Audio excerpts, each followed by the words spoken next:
स्वागत है दोस्तों। आज के मुख्य समाचार में आज देश और दुनिया से कई अहम और बड़ी खबर आ रही है। बात करेंगे हर खबर पर विस्तार से। राजस्थान बीजेपी में भारी बगावत। वसुंधरा राजे ने प्रदेश अध्यक्ष सतीश पूनिया पर बोला बड़ा हमला। एक और बड़ी अपडेट, नबन्ना अभियान के दौरान पुलिस से भिड़ंत में कई बीजेपी समर्थक घायल। टीएमसी बोली फ्लॉप शो। वहीं अगली बड़ी खबर में आपको बताएंगे। तेजस्वी यादव ने दिया बड़ा बयान, बोले मोदी के बोलने से क्या होगा। एक और बड़ी अपडेट, गुजरात में ऑटो पॉलिटिक्स पर आमने सामने बीजेपी आप। केजरीवाल बोले बीजेपी का मकसद नहीं हो पाया पूरा। वहीं अगली बड़ी खबर में आपको बताएंगे। तेलंगाना विधानसभा ने दिल्ली के नए संसद भवन के नाम को लेकर पास किया प्रस्ताव।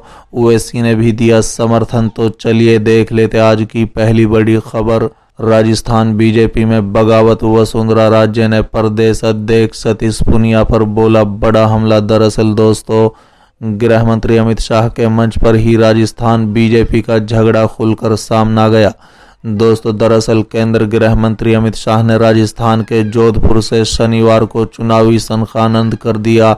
बता दें कि उन्होंने यहां दशहरा मैदान में बीजेपी के बूथ स्तर के कार्यकर्ताओं की जनसभा को संबोधित किया और कांग्रेस पर हमलावर रहे। इस दौरान मंच से ही पूर्व मुख्यमंत्री वसुंधरा राजे ने बिना नाम लिए प्रदेश अध्यक्ष सतीश पूनिया पर बड़ा हमला बोला और कहा कि राज्य में बीजेपी प्रेस कॉन्फ्रेंस करने से नहीं, पब्लिक कॉन्फ्रेंस करने से मजबूत होगी और उसी से सत्ता आएगी। वसुंधरा ने अमित शाह के सामने बीजेपी नेताओं को चेताया कि दुश्मन के हल्के में नहीं लेना चाहिए और कमजोर नहीं समझना चाहिए। बीजेपी को जमीन पर मेहनत करने की जरूरत है। उन्होंने कहा है कि जब से मैं राजस्थान बीजेपी में आई हूं, कांग्रेस को कभी 100 सीटें भी नहीं लाने दिया। उसी तरह से हम कांग्रेस को हरा सकते हैं। बता दें कि राजस्थान बीजेपी के अंदर का झगड़ा साफ तब दिखा जब वहां वसुंधरा राज्य के मुख्यमंत्री बनाने की मांग के नारे लगने लगे। एक बार तो नारेबाजी कर रहे लोगों की तरफ मुड़े कैमरामैन को अमित शाह ने कहा, ओए कैमरा इसका मुंह इधर करो। ये वीडियो जमकर वायरल हो रहा है। गौरतलब है कि राजस्थान में वसुंधरा राज्य प्रदेश अध्यक्ष सतीश पूनिया और केंद्रीय मंत्री गजेंद्र सिंह शेखावत के बीच 36 का आंकड़ा साफ नजर आता है। अमित शाह ने सतीश पूनिया और गजेंद्र सिंह शेखावत की जमकर तारीफ की तो वसुंधरा राज्य सरकार की योजनाओं की भी तारीफ की। चलिए अगली खबर, नबन्ना अभियान के दौरान पुलिस से भिड़ंत में कई बीजेपी समर्थक घायल। टीएमसी बोली फ्लॉप शो। दरअसल दोस्तों, पश्चिम बंगाल में ममता बनर्जी सरकार के खिलाफ भाजपा के नबन्ना अभियान के दौरान पश्चिम बंगाल के हावड़ा, संतरगंछी और कोलकाता में जमकर बवाल मचा। बता दें कि भाजपा समर्थकों को रोकने के लिए पुलिस ने महानगर और हावड़ा के विभिन्न इलाकों में बैरिकेड्स लगाए थे और बड़ी संख्या में पुलिस बल की तैनाती की थी। हालांकि भाजपा समर्थक नबन्ना तक नहीं पहुंच पाए, लेकिन बार बार पुलिस और भाजपा समर्थकों के बीच झड़पें हुई। इसमें भाजपा समर्थकों के साथ साथ पुलिस कर्मियों को भी घायल होने की सूचना है। बता दें कि कोलकाता के पूर्व उप मेयर मीना पुरोहित के सिर पर चोट लगी।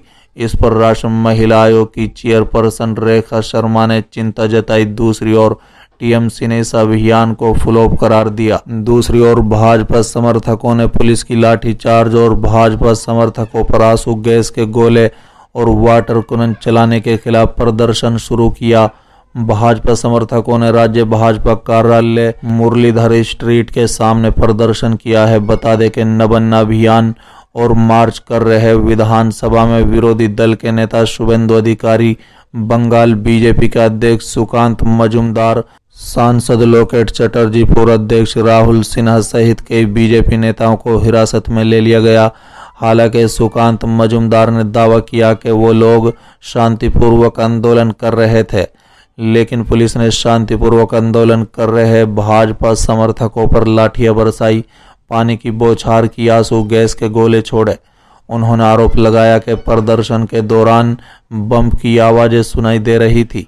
दूसरी ओर टीएमसी ने भाजपा के नबन्ना अभियान की पूरी तरह से फ्लॉप करार दिया। टीएमसी के प्रवक्ता कुणाल घोष ने कहा कि लोग नहीं थे, कोई समस्या नहीं, फ्लॉप पूजा मंडप में इससे ज्यादा भीड़ होती है, क्या मीडिया के प्रचार में बिजली बात हो गई है? भाजपा हताशा से लड़ती है, आग लगाती है, हिंसा कराती है। शुभेंदु पुलिस की गाड़ी में चले गए, दिलीप ने कहा अभियान खत्म हो गया। चलिए अगली खबर, तेजस्वी यादव का बड़ा बयान, बोले मोदी के बोलने से क्या होगा। दरअसल दोस्तों 2024 के लोकसभा चुनाव में बीजेपी को टक्कर देने के लिए एक मंच तैयार करने का प्रयास चल रहा है। विपक्ष कितना एकजुट होगा ये तो आने वाला समय ही बताएगा।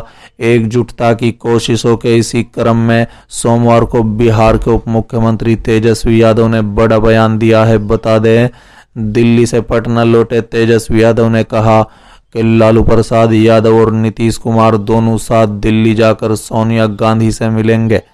दोनों नेता विपक्ष को एकजुट करेंगे। तेजस्वी का दावा है कि हम लोगों ने नौकरी और रोजगार का जो वादा किया है उसे किसी भी हालत में पूरा करेंगे।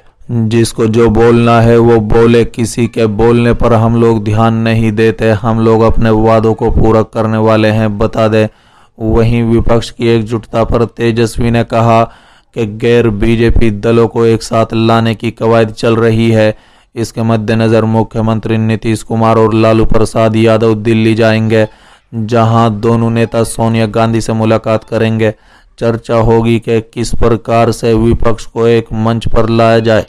बिहार में बीजेपी नेता सुशील मोदी मंत्रियों को लेकर किए जा रहे खुलासे के प्रश्न पर तेजस्वी ने कहा कि पहले वो अपने मंत्रियों को देखें। उनको देखना चाहिए कि यूपी में कौन कौन लोग मंत्री बने हैं। तेजस्वी यादव ने तंज कसते हुए कहा है कि सुशील मोदी को बोलने से क्या होगा। विपक्ष एकजुटता की कोशिशों को इस क्रम में रविवार को हैदराबाद में सीएम केसीआर और कर्नाटक के पूर्व सीएम एचडी कुमारस्वामी के बीच अहम बैठक हुई थी। बैठक के अंदर कुमारस्वामी ने केसीआर के राष्ट्र राजनीति में प्रवेश की पैरवी की। उन्होंने कहा है कि वो देश की राजनीति में अहम किरदार निभाएंगे। दोनों नेताओं ने माना कि वर्तमान सामाजिक और आर्थिक हालातों के अनुकूल गतिशील शासन की आवश्यकता है।